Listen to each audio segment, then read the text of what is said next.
Dance movement is to do with a lot of awareness, the sensory motor skills and everything.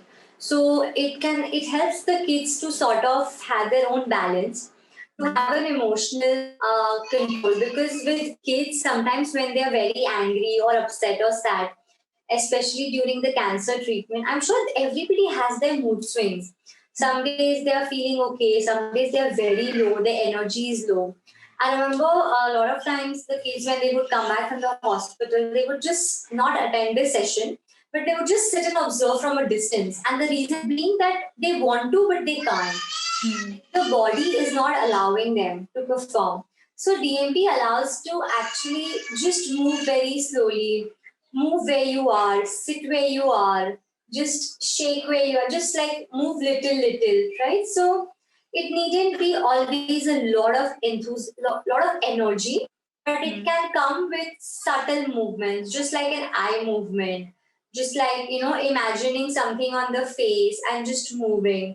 So we sort of enhancing their awareness of their own bodies, and also they can express. So we can give them a theme. For example, we tell them that today, if you have say body part pain, if your body is paining, maybe due to the treatment, so let's give it out.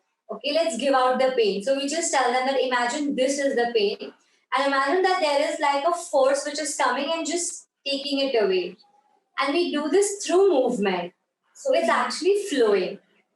Right? Yeah. So DMT is a lot more, because I think it's through the body. Like movement therapy actually helps us to release the body stress. It helps us to bring more awareness, to understand ourselves, to understand, to communicate better. And with kids, they are extremely creative. We just have to show them once and they will just be more creative and imaginative. Yeah. In dance movement therapy, usually what we do is we have a lot of sessions. Because it's not because it's a therapeutic process, right? So it takes a while for anything to sort of heal, and healing is a process, right? So what we do is it takes few sessions, say at least 5-6 sessions, and we design the sessions in that way. What I would say is it's not like an absolute healing, but how it helps you to heal through the process.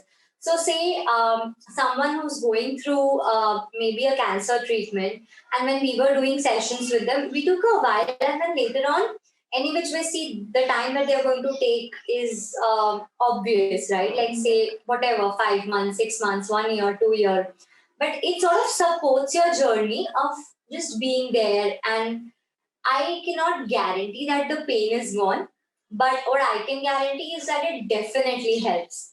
It helps to release to the body. It helps to let go, vent out. To it sort of co-creates your own understanding.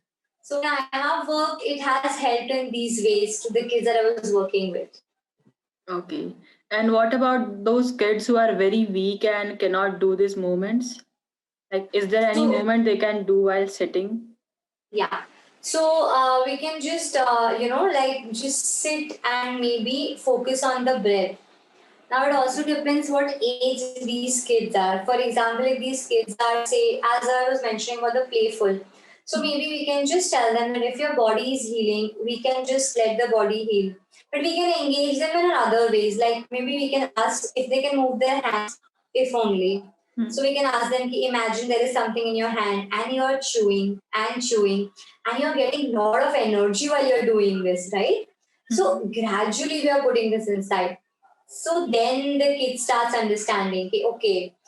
And even if, like I've seen during my sessions that sometimes the kids are not even able to move at all.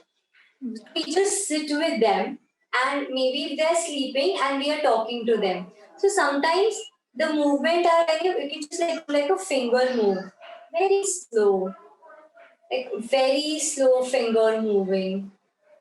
So it's not important that it has to be like ekdam as a full dance, but even this, and while they're doing this, you sort of create few words or stories around it so that they can feel better.